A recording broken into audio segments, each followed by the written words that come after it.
ذرائع کے مطابق وہ روپوش ہیں، لیکن آپ کو پتہ ہے اگر وہ پاکستان کے اندر ہیں تو ان کو کسی وقت بھی گرفتار کیا جا سکتا ہے۔ اس کے علاوہ 2-3 اور رہنما ہیں پاکستان تحریک انصاف کے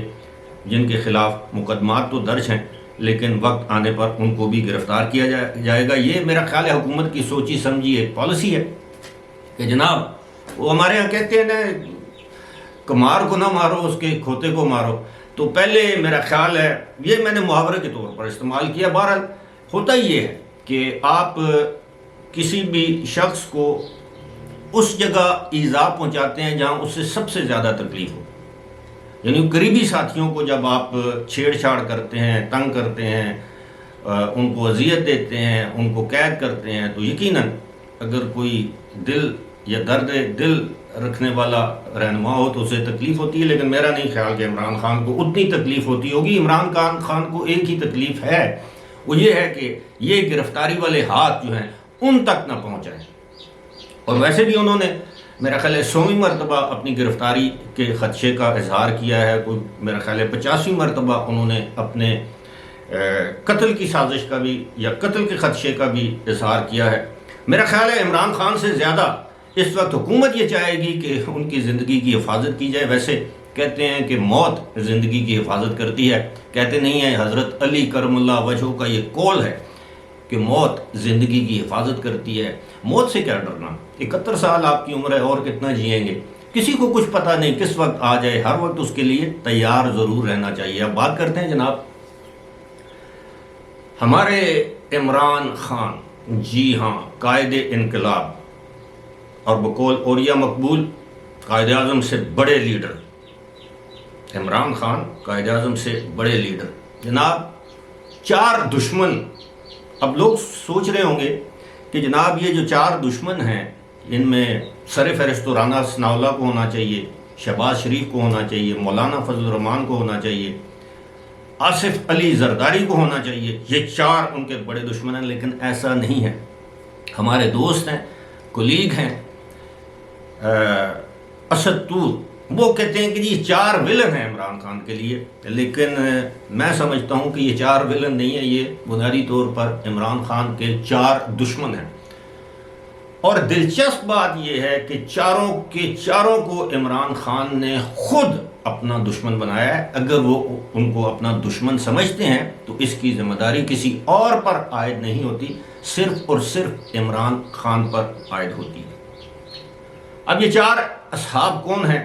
سب سے پہلے جناب قاضی فائز عیسیٰ کو وہ اپنا دشمن سمجھتے ہیں عمران خان۔ وجہ کیا ہے؟ وجہ آپ جانتے ہیں کہ عمران خان جب وزیر اعظم تھے تو انہوں نے قاضی فائز عیسیٰ کے خلاف بذریعہ صدر ایک ریفرنس فائل کیا تھا سپریم جوڈیشل کونسل میں کہ ان کے خلاف جناب انہوں نے اپنی جائیدادیں جو ہیں وہ ظاہر نہیں کی، اثاثے ظاہر نہیں کیے، ان کی اہلیہ نے اثاثے ظاہر نہیں کیے، لہٰذا ان کو ان کے عہدے سے برطرف کیا جائے۔ معاملہ کچھ اور تھا، آپ سب کو پتہ ہے، وہی تحریک لبیک کا جو دھرنا تھا فیض آباد والا، اس میں قاضی فائز عیسیٰ نے فیصلہ دیا تھا کہ جناب یہ سب کچھ ISI نے کروایا ہے، ایجنسیوں کا یہ کام ہوتا ہے ملکی ایجنسیوں کا کہ وہ ایک مذہبی گروہ کو اجازت دے دے اور وہ حکومت وقت منتخب حکومت کے خلاف دھرنے کرے، اس کی پشپنائی کرے ISI، اور انہوں نے براہ راست جنرل فیض کو اس کا ذمہ دار قرار دیا تھا۔ جنرل فیض اس وقت DGC تھے، تو اب یعنی DGISI نہیں تھے، وہ DGC تھے جو کہ میجر جنرل کا عہدہ ہوتا ہے، اور آپ کو یاد ہوگا کہ 1,000 روپیہ بھی بانٹا گیا تھا TLP کے کارکنوں میں، یاد ہوگا۔ تو وہ سارا معاملہ تھا۔ جنرل فیض جب آئے اوپر تو انہوں نے کہا کہ جی تم دو قاضی فائز عیسیٰ کو، اور اسی طرح ہوا۔ بعد میں عمران خان نے اپنی غلطی کا احساس کر لیا، لیکن جو تذلیل رسوائی قاضی فائز عیسیٰ اور ان کی اہلیہ اور بچوں کی بھری عدالت میں کی گئی، ساری قوم اس سے آگاہ ہے۔ دوسرے نمبر پر جناب آتے ہیں تو DGISI، lieutenant general Nadeem Ahmed Anjum. جی ہاں، یہ وہی DGISI ہیں جب جنرل فیض حمید کو DGISI سے کور کمانڈر پشاور تعینات کیا گیا تو ان کا تبادلہ کیا گیا، تو ان کی جگہ ان کو آرمی چیف نے تعینات کیا اور اس کا نوٹیفیکیشن بھی جاری کر دیا ٹویٹر پر۔ عمران خان ڈٹ گئے، آپ کو یاد ہوگا یہ 6 یا 7 اکتوبر 2021 کی بات ہے، اور پھر اس کے بعد انہوں نے ہٹ درمی پر آ گئے، جہاں سے عمران خان کے زوال کا سلسلہ شروع ہوا، اور اس کے بعد انہوں نے انٹرویوز کیے جن میں جنرل نوید انجم بھی موجود ہیں۔ اس کے بعد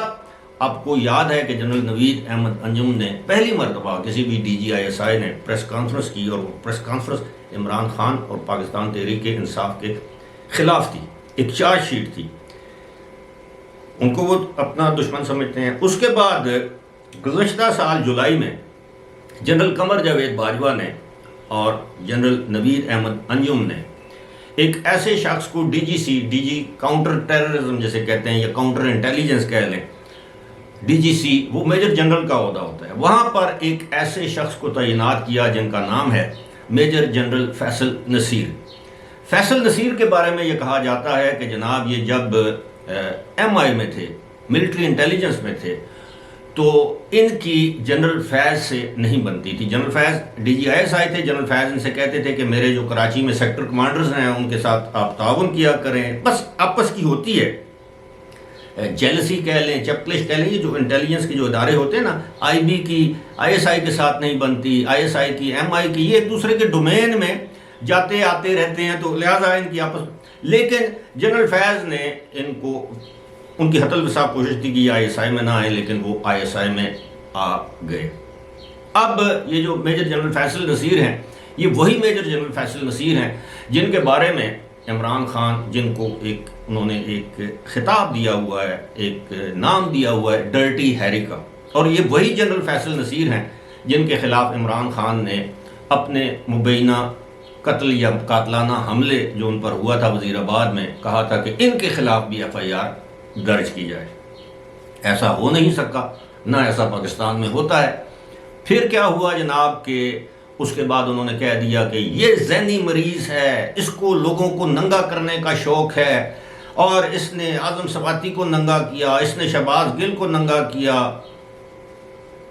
پتہ نہیں، پھر وہ فواد چودھری نے کہا کہ بھائی صاحب خدا کا واسطہ ہے، میری چھوٹی چھوٹی بچیاں میرے بارے میں کیا سوچیں گی، اعظم سواتی خود پوتے پوتیوں والے ہیں، نواسے نواسیوں والے ہیں، پتہ نہیں۔ یعنی عمران خان نے پھر اس کے بعد میرا خیال ہے اس نے بھی پیغام پہنچایا ہوگا علی امین گنڈا پور نے کہ خان صاحب جو مرضی کہنا، میرے بارے میں یہ مت کہنا کہ مجھے ننگا کیا گیا ہے۔ اور علی امین نے بھری عدالت میں، عدالت کے باہر پیشی کے وقت جرنلسٹ نے ان سے سوال پوچھا کہ یہ آپ پر کوئی تشدد ہوا؟ انہوں نے کہا نہیں، مجھ پر کوئی تشدد نہیں ہوا۔ اچھا، علی امین کی بات ہو رہی تھی تو سننے میں یہ آ رہا ہے کہ علی امین نے اپنے تمام بیانات پر اور تمام جو ان کے جو معاملات تھے ان پر معافی مانگ لی ہے، اور وہ بھری عدالت میں معافی نامہ لکھ کر دینے کو تیار ہیں کہ انہوں نے ماضی میں جو کیا اس پر شرمندہ ہیں، لہٰذا ان کو معاف کیا جائے۔ دیکھتے ہیں کیا ہوتا ہے۔ اب جناب یہ تو ہو گئے 3 افراد، اور تینوں کے تینوں کو عمران خان نے اپنا دشمن خود بنایا، جن کا میں نے ذکر کیا ہے۔ اب آتے ہیں جناب چوتھا فرد، چوتھی شخصیت، ان کو بھی عمران خان نے اپنا دشمن خود بنایا، کیونکہ اگر عمران خان انہیں اپنا دشمن سمجھتے، یہ تمام جو لوگ ہیں بنیادی طور پر ان کا اپنا قصور کوئی نہیں تھا۔ جو فوجی ہیں وہ اپنی کمانڈ کے تابع ہوتے ہیں، جو جج صاحبان ہیں وہ اپنے ضمیر کے مطابق فیصلہ کرتے ہیں۔ آپ اعلی کار بن کے کانوں کے کچے ہیں، لوگوں نے آپ کے کانوں میں جو کچھ کہا آپ نے آگے سنی سنائی بات آگے پھیلا دی۔ یہ عمران خان کی خاصیت کہہ لیں، خامی کہہ لیں، بہت بڑی خامی ہے، کیونکہ کان میں جو بندہ جو بات کر دے وہ اس پر یقین کر لیتے ہیں آنکھ بند کر کے۔ 35 پنکچر سے لے کر آج دن تک کتنے انہوں نے ایسے بیانات دیے ہیں جو سنی سنائی باتوں پر تھے۔ وہ جی ہمارے سمندر سے اربوں بیرل تیل نکلنے والا ہے، پاکستان تو اب دنیا کا امیر ترین ملک بن جائے گا۔ وہ کسی نے ان کے کان میں کہا، موضوع نے جناب بغیر سوچے سمجھے دیکھے سنے۔ ویسے بھی ایک حدیث ہے کہ انسان کے جھوٹا ہونے کے لیے یہی کافی ہے کہ وہ سنی سنائی بات کو آگے بیان کر دے۔ اب یہ جناب آخری جو شخصیت ہیں وہ ہمارے آرمی چیف ہیں،